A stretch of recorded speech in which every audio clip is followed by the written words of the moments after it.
মাত্র কয়েক ঘন্টার মধ্যেই দেখো কাঁচা আমটা কত সুন্দর পেকে গেছে আর ভিতরটা দেখো কত সুন্দর কালার এসে গেছে।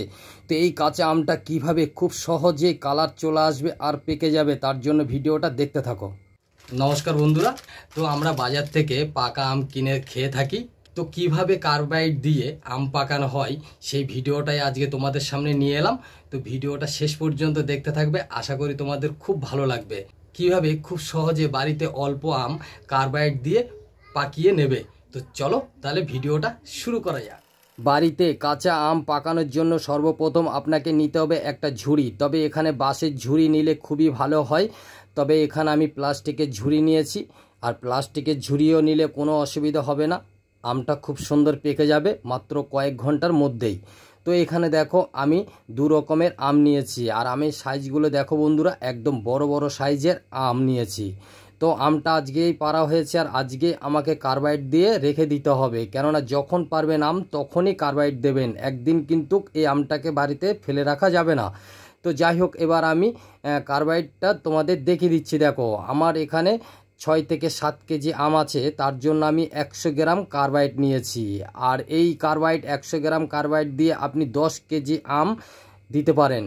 তো সেখানে আমি 7 থেকে 8 কেজি আম দেব এই 100 গ্রাম কার্বাইড দিয়ে। এবার আমি এই ঝুড়ির উপরে দিয়ে দেবো পেপার। তবে এখানে 2 থেকে 3টে পেপার দিতে চেষ্টা করবেন, তাহলে বাইরের হাওয়াটা ভিতরে প্রবেশ করবে না। আর দেখুন এইভাবে পেপারগুলো একটা একটা করে আমি খুব সুন্দরভাবে সাজিয়ে দিলাম চারদিকে।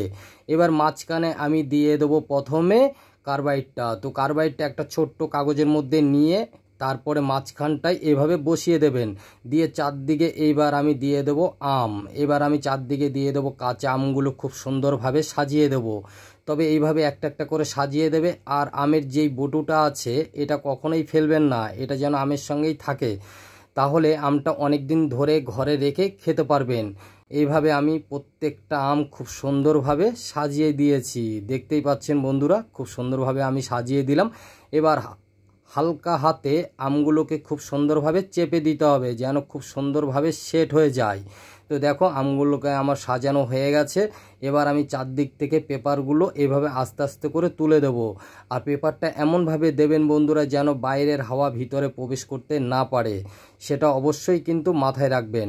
তো যাই হোক, আমার সাজানো প্রথমে হয়ে গেছে। এবার আমি দিয়ে দেবো পেপার। তো উপরে একটা পেপার দিয়ে আমি চারদিকটা খুব সুন্দরভাবে এইভাবে আটকে দেবো, যাতে বাইরের হাওয়া ভিতরে কোনো রকমভাবে প্রবেশ না করতে পারে। এটা কিন্তু অবশ্যই মাথায় রাখবেন বন্ধুরা।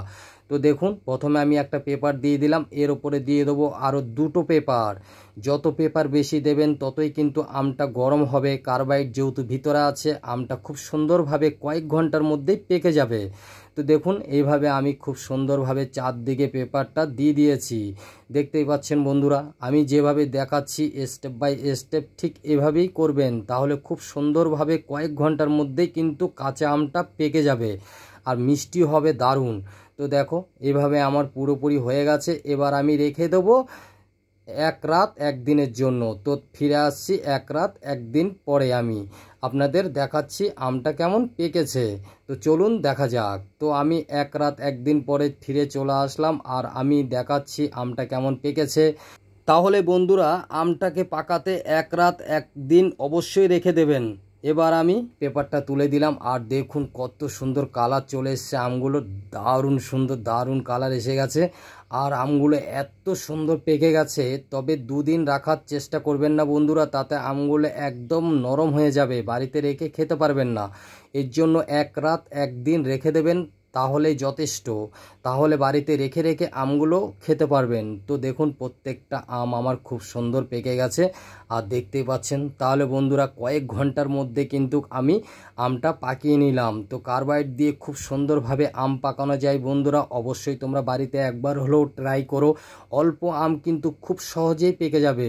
তো ভিডিওটা কেমন লাগলো বন্ধুরা অবশ্যই কমেন্ট করে জানাবেন। যদি ভালো লাগে তাহলে আমার চ্যানেলটিকে একটা সাবস্ক্রাইব করে দেবেন। ভালো থাকবেন, সুস্থ থাকবেন, দেখা হবে নতুন কোনো ভিডিও নিয়ে।